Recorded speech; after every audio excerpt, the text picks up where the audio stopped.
Hey everyone, it's Brittany, one half of your terrible hosts. In this episode, I go on an epic brownie adventure during a global pandemic, and we answer the question, are people who work out regularly sore all the time? You're listening to a podcast about terrible yoga.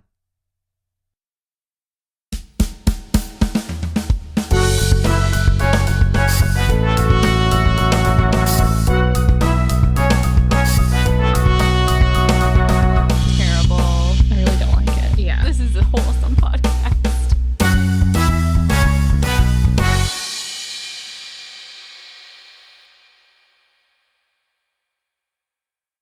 So today on the podcast, we are going to do something a little bit different.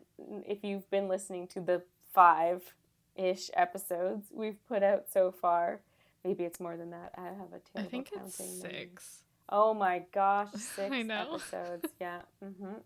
We normally talk about a very specific yoga topic, and then it obviously derails quite quickly. But today we're just gonna have a chat and see where the convo takes us. And for some context, we are recording this on, let me check my calendar. It is March 12th. It is March 12th, which, if you live in Canada, is the day it all went wrong. I think it's been slowly going wrong for like a really long time, but today I feel it was just absolute chaos. Yeah. So I only know some of the highlights, but the main one is that I was in a meeting today for work and happened to glance up at the TV and saw the running ticker, all public schools closed for the next 3 weeks. Yeah. That's not a good sign. It's not great. Yeah, the result of that news is that like the grocery stores were already in chaos and now they are unshoppable. Yeah, I had to go to the grocery store after work to pick up some stuff to make brownies, which I'm definitely going to talk about because I have some things to say about that experience. But I've never in my entire life seen a grocery store that busy. And I don't know if that's because I live in Northern Ontario and therefore there's just not enough people, but the lines were like the entire length of the store for the checkout. It was crazy. It was insane. I've never seen anything like that. I couldn't figure out if it was because of what happened specifically today or if it was just like the build up, because it seems weird. It's just a random Thursday for it to be that busy, but yeah, I have a feeling it's directly related to people learning that their children are going to be home for like a month. Yeah. Like, well, guess Timmy's going to need some more applesauce then. And toilet paper. Oh my god, don't even get me started on that. I was, not just toilet paper, but at the grocery store across the street from our house, I went in there, not even in the evening, like, because that's when it got really insane. I also, after Brittany said that she was making brownies, I was like, I too would like brownies. So I went like an idiot to the grocery store, not to get like stuff to make brownies from scratch, because fuck that, but just to buy brownies, which I don't know, if you know this, but you can do that instead of just making them.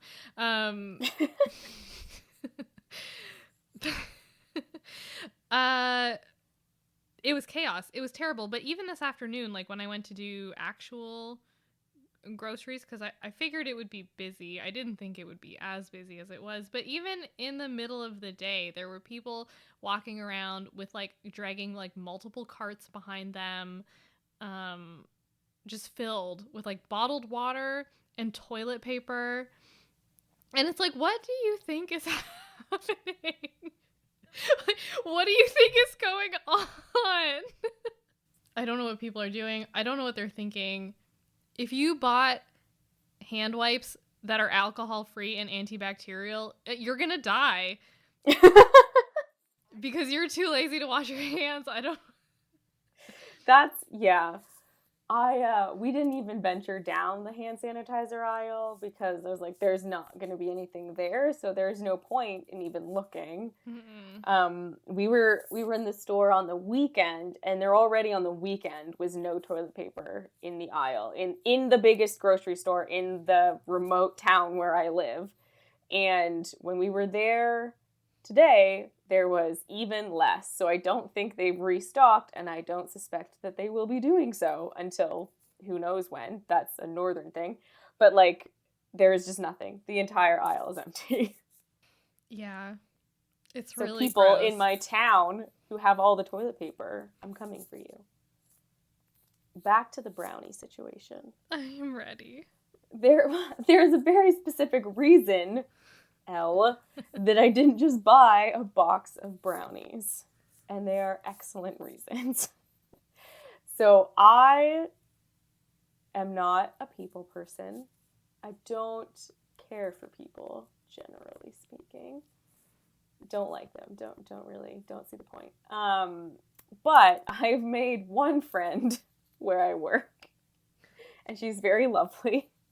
And turns out we are the same age and are, like, identical in almost every single way. So much so that people mistake us for each other in the halls now at work. Which is hilarious to me because we do not look that much alike. We do a little bit, but not that much. So it's her birthday this weekend, and she's turning 30, and she's a little stressed about it, and she's on a special diet because she has been having some food, like, sensitivity problems, which, holla, because that's, like, my entire life. So I wanted to make her something that she could actually eat for her birthday. So I found a recipe in a cookbook that I bought for FOD or low FODMAP brownies. And so FODMAP is a very long acronym for something that I definitely cannot remember. But it's a bunch of different carbohydrates that can cause problems in people who can't digest them properly. Anyway, so I made these FODMAP-free brownies, and they are mediocre. I want to say that I'm really surprised. No, but honestly, they're not actually that weird. Like, the only thing, it's a normal brownie recipe. The only thing that is the not normal part is the flour part of it. So the most crucial part. It's only a third of a cup, though. There was way more cocoa powder in them than there is flour.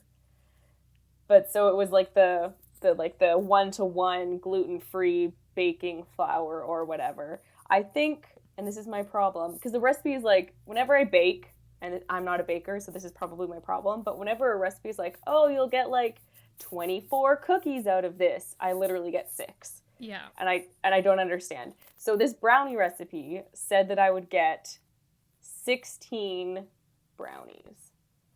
Would you like to guess how many brownies I will be giving to my friend tomorrow?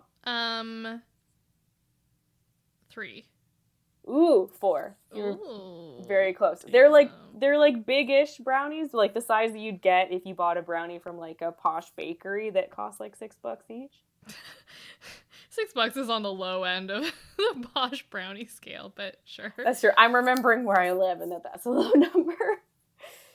But I think my problem is that I didn't put enough butter in them. So the batter was like really dense. But anyway, I spent like so much money for these brownies, but it is worth it. Hopefully. Assuming they don't make her sick. So fingers crossed. Yeah, we're all going to keep you in our thoughts and prayers. But you didn't even buy brownies. I didn't. I gave up. As soon as I walked into the grocery store, I looked at what was happening. I assessed the situation, okay? And then I immediately decided that I was just going to go back to the front of the store, buy a bottle of cheap wine, and peace out, which is exactly what I did. Yeah, that was a smart decision, honestly. I should have opened the wine that I bought, but I didn't. I, too, have a bottle of wine in my house that we bought on the weekend. It is not a cheap bottle of wine. It's like, you know, the middle of the road type bottle of wine. But because of the Corona situation that we find ourselves in, I'm trying to time when I open it to maximize my usage. That's really smart. I like to go into the little like wine store in the grocery store. I play this fun little game with myself, which is I just buy whatever bottle is the cheapest, like on any given day. Doesn't matter what it is. I don't go in with any like preconceived notions about what I want to drink. I just go in and I let the sales in the wine store decide for me. That is a very bold strategy that would give me hives, because I need to know that the wine that I am buying is good. Oh. Yeah, okay. I think we're about to get into like a full-on domestic here right on the podcast. I don't, unless a wine is so shitty, like undrinkable, all wine is wine. Okay, well that is just not actually true. That is categorically untrue. Like, there are some wines that are slightly shittier than other wines. I've never had a wine that was so disgusting that I wouldn't drink it. And I've never had a wine that was, like, so good that I would pay, like, more than $20 for it. I'm trying to think of the most amount of money that we've ever spent on a bottle of wine. I will preface the rest of this conversation by saying that we have a wine collection in our basement. It's very impressive. But I'm not allowed to, what my beef with a wine collection is that I'm not allowed to drink any of it. It's like, it's for collecting, and on days when I really want wine, that annoys me. Okay, I 100% take back what I just said about your wine collection. It sucks. I literally would not be able to just keep wine in the house to not drink it. Yeah. It would be in my face. Sometimes, like when there's a special occasion or whatever, then we open one of the bottles in the collection. I'm trying to think of the most amount of money I've ever spent on a bottle of wine that isn't in the collection right now. It's probably like $40, which is like not a lot of money if you go into like the vintages section and you see what stupid people pay for quote unquote good wine. Because this is the thing, I feel like the more in the range of like acceptable amounts of money to spend on wine, like there's not a lot of variation in how good the wine is. Like I don't think that you have to spend more money to get better wine. I don't think that's how it works. And it's like from my experience in trying many a price of wine, I just don't, it's not there for me for that. I guess for me is I just have like types of wine that I prefer over other types, like different grapes and different varietals and stuff. And don't get me started on white wine because that shit is trash. Okay. I would like to get you started on white wine. Please tell me what you hate most about white wine. It's just all like I've genuinely never had a glass of white wine that didn't make me gag. That is so amazing. And like I've had like quote unquote good white wine, like expensive white wine, cheap white wine. It all tastes like terrible garbage to me. It's way too sweet and just like gnarly. I feel like I don't even know who you are. I'm a red wine drinker, like not like a smoky red wine drinker. Like I don't like it to like bite my tongue off, but like a Cabernet Sauvignon, that's where it's at. I'm surprised you didn't know that about me. I didn't. I don't know how we got this far without me having learned that it seems almost impossible. It probably is an indication that we should spend more time getting very, very wine drunk. Correct. Yeah. I agree with that statement. So Britt, Yes. How's your practice going? Okay, so I feel like I start that question the same way every single time. It's one of my like weird vocal tics. I did this thing where I was like, because I was annoyed at not practicing, so I was like, I'm gonna trick myself into practicing by like working myself up to like a skill. So I was like, I'm going to practice every day in the attempt to be able to do the splits again. I used to be able to do the splits when I was younger. I was a dancer for 5 years in high school, and when I was younger is like in elementary school as well, and I was pretty flexible at that time, so I was always able to do the splits very easily, and now I can like barely do a wide-legged seated forward fold, and it is depressing to me. So I was like, I'm going to trick myself into being able to do the splits in 30 days. I'm going to practice every single day. I'm going to do these stretches, and I'm going to document it for TikTok. And it lasted 3 days. More than 0 days. That is accurate. But the first video that I put on TikTok with my first attempt at a stretch or at a split got over 1,000 views. So you're welcome, TikTok, for my excellentness. My second attempt got 0. Because TikTok makes no sense. TikTok is impossible. So I guess you could say Okay, sorry, keep going. So I guess you could say my practice is a little bit mixed right now. I'm still definitely doing the stretches. I've gotten into like a good groove of like doing a bunch of pretty deep hip openers like every single day, because I just find if I don't do them, like my hips get super messed up and my back gets messed up, and so it just feels really good to do those stretches. Somehow, I don't know, I literally have no idea how I did this, but I pulled a muscle in my neck, seemingly by doing nothing. I think I pulled it just by existing as an almost 30-year-old person, and it hurts a lot. As you do. Yeah. As you do. Yeah. See, I feel like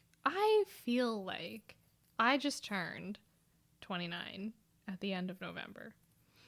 And I feel like I should get a whole year of being at the end of my 20s before like my body just starts falling apart, but apparently that's not happening. Yeah. It just goes right for it. Yeah, like it just stopped working. And is part of that the fact that I have been for the last 18 months like doing yoga every day for 6 weeks and then just suddenly not doing yoga for 4 months? Like maybe that cycle is not working for me. But I also feel like, you know, at 25 I could do that and it didn't matter. But this is my beef. There's not that much difference between 25 and 29. There isn't. So I feel like I should still be able to do it, but I can't. I cannot do it. I tried to do a yoga practice today because I wanted to have something to talk about for the podcast. Yes. And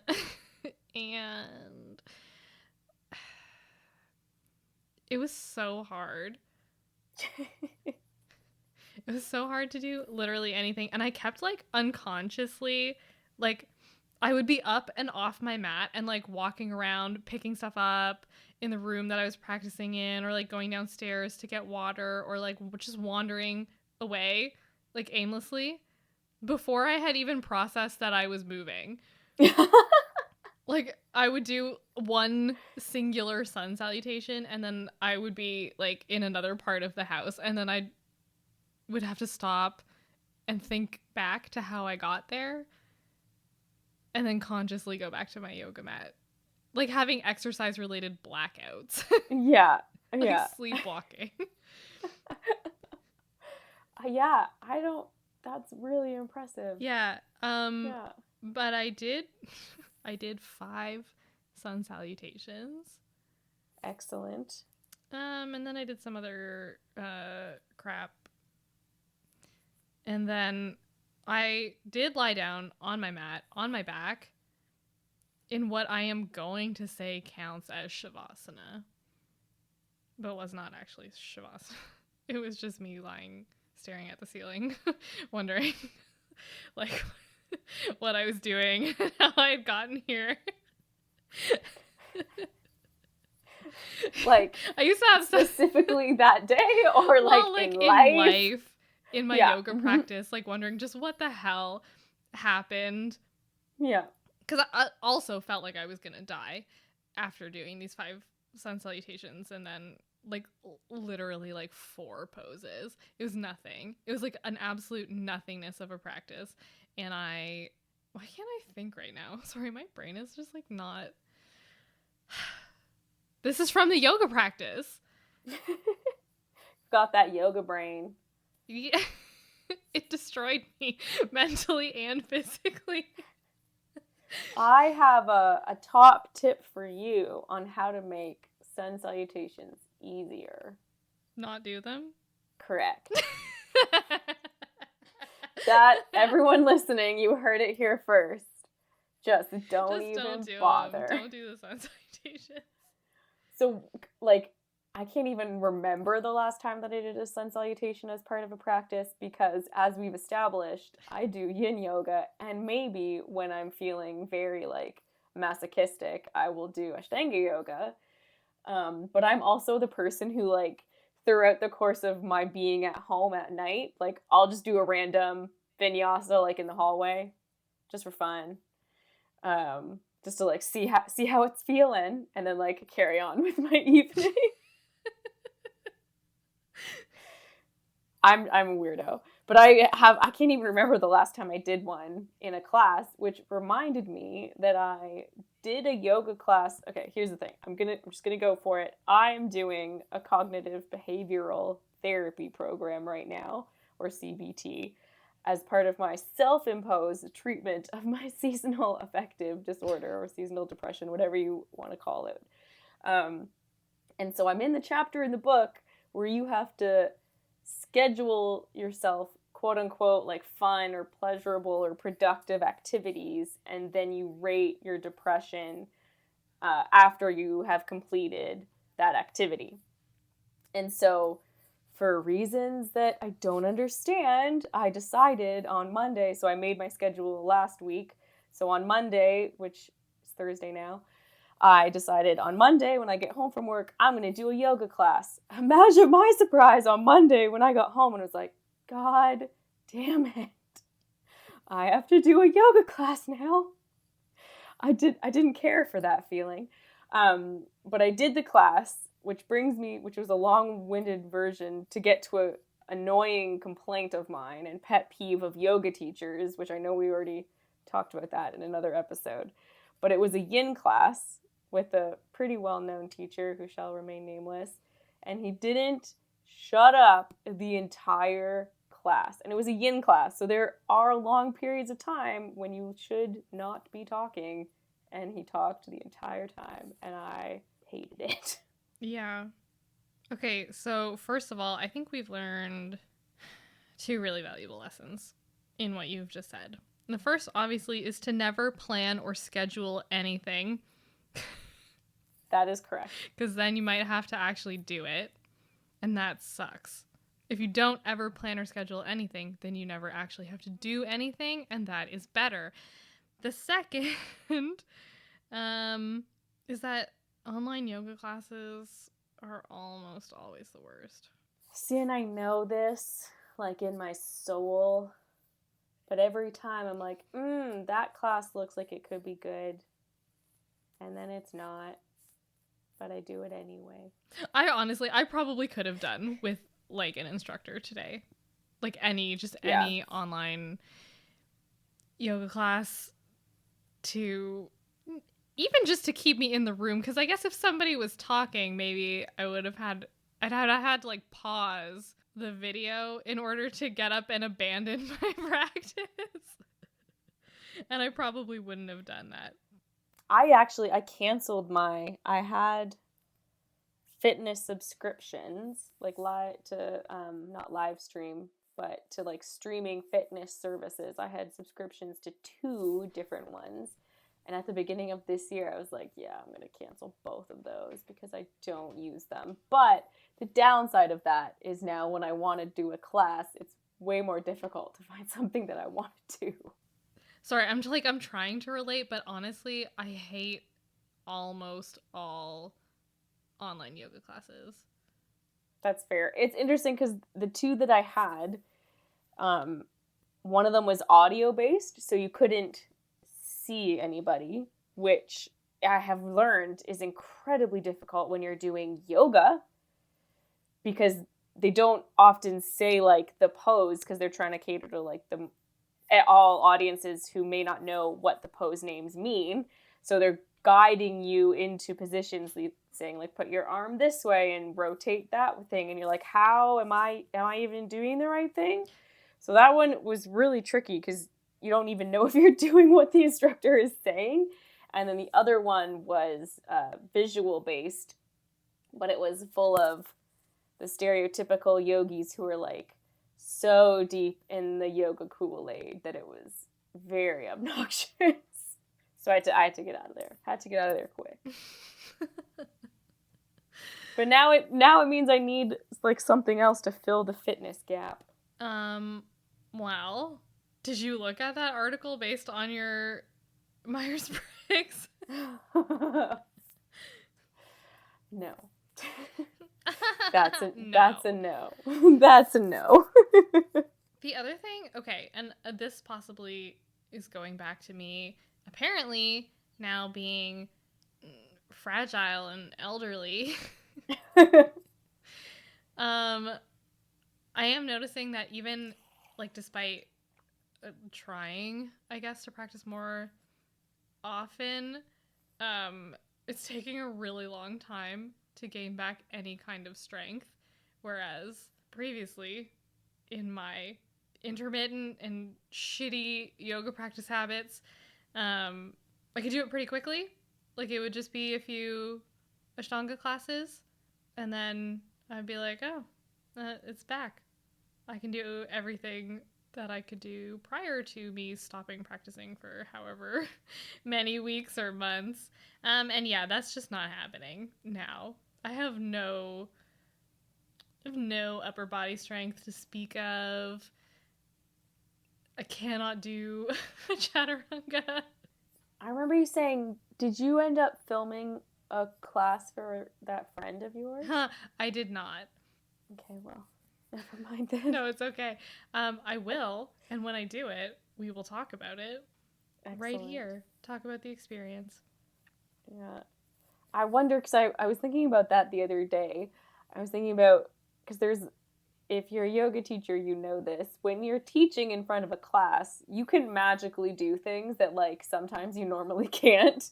Because you're like, people are watching me, and therefore my body will figure out how to do this advanced pose that I can kind of do sometimes, maybe.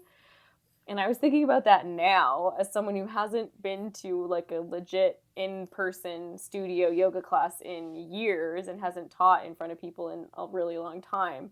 Like if I was teaching a class now, would I magically be able to do those things just like from the adrenaline and the stress and the pressure of having to perform in a yoga class? Or would it just be my normal body and I just have to like fake my way through it?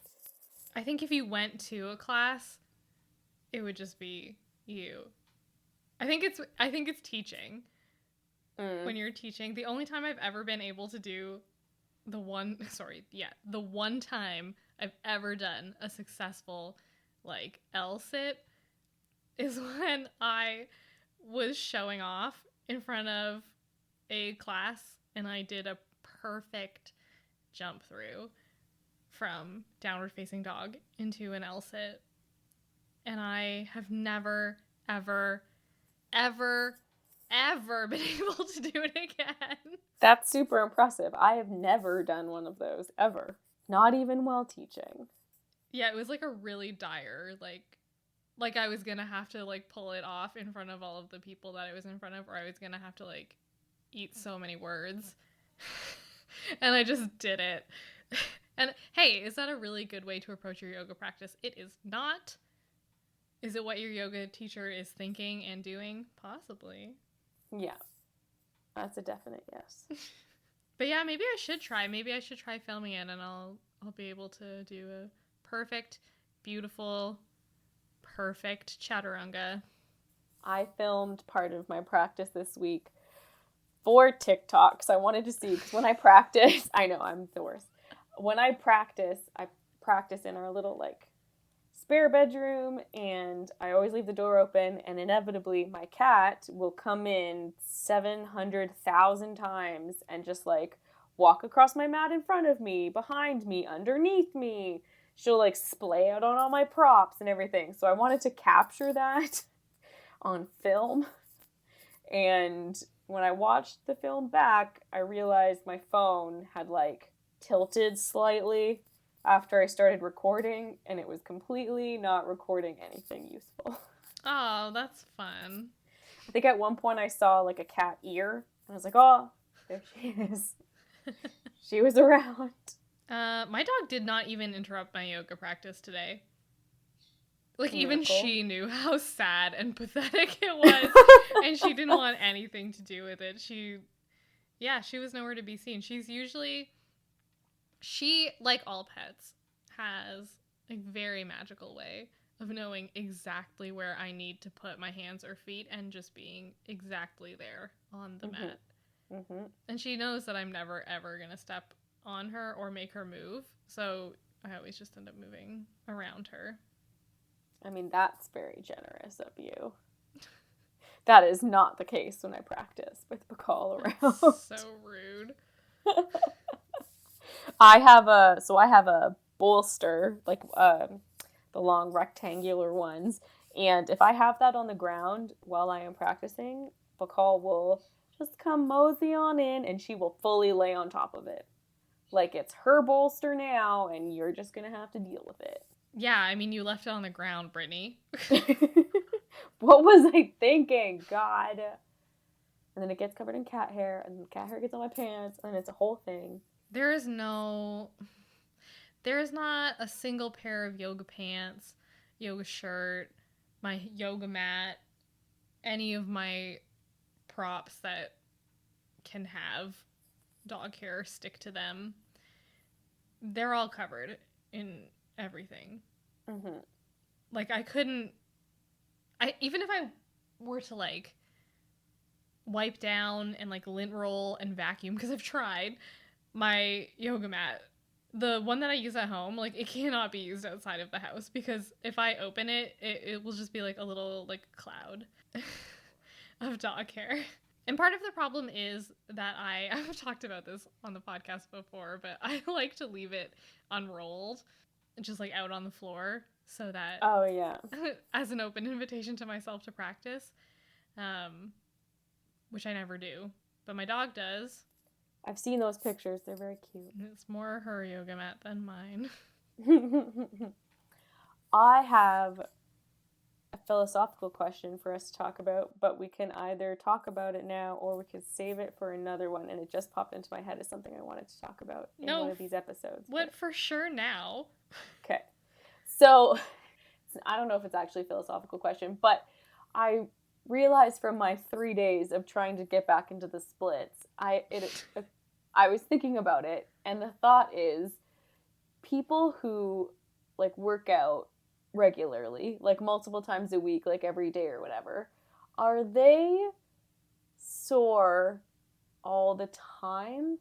And if so, why? Okay, I guess the why is what's making it the philosophical.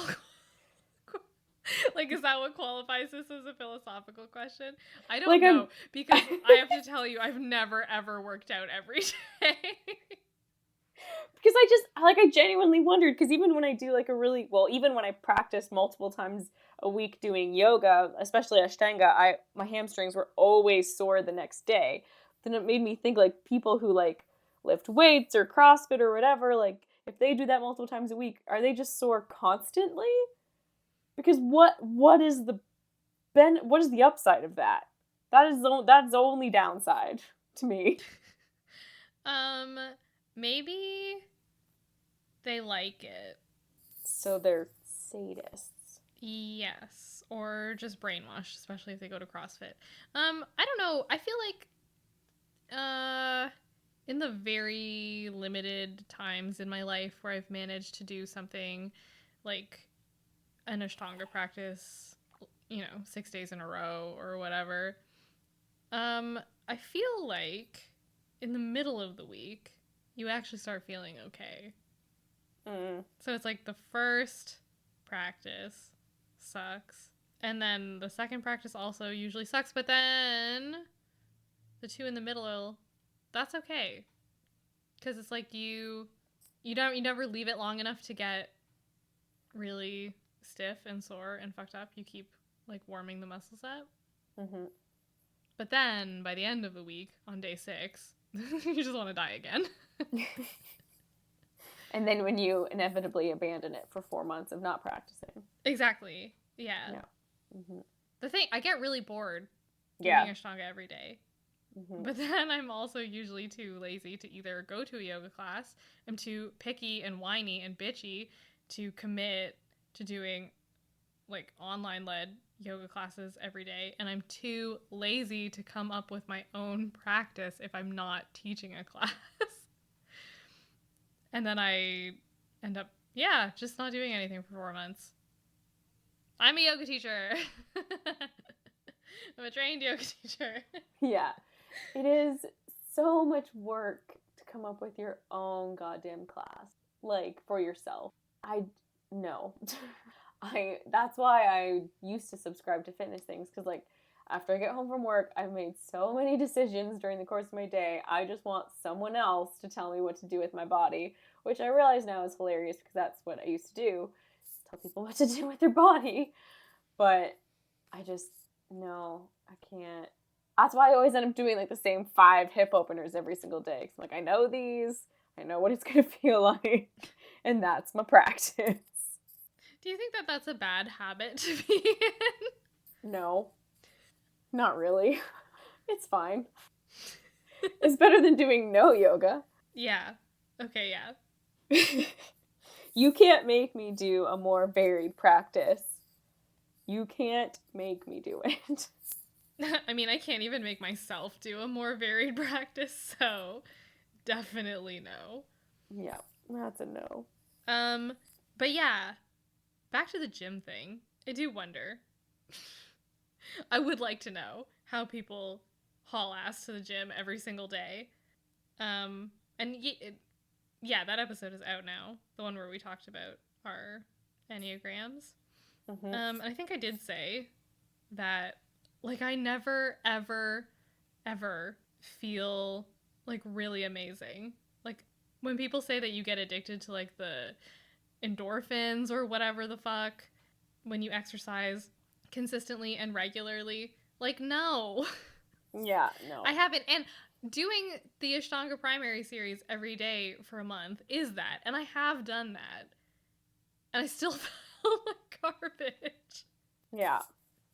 Yeah. I think that's the case of, like, them being brainwashed. Like, oh, I'm working out regularly, which means I must be, like, getting endorphins and must be happy about it. Because that is definitely not the case. Anytime I've done any form of, like, circuit training or my teeny tiny meager version of, like, high intensity interval training, there is never a period of time where I'm like, oh yeah, I feel good. It's always constant. Oh, am I going to throw up like right now?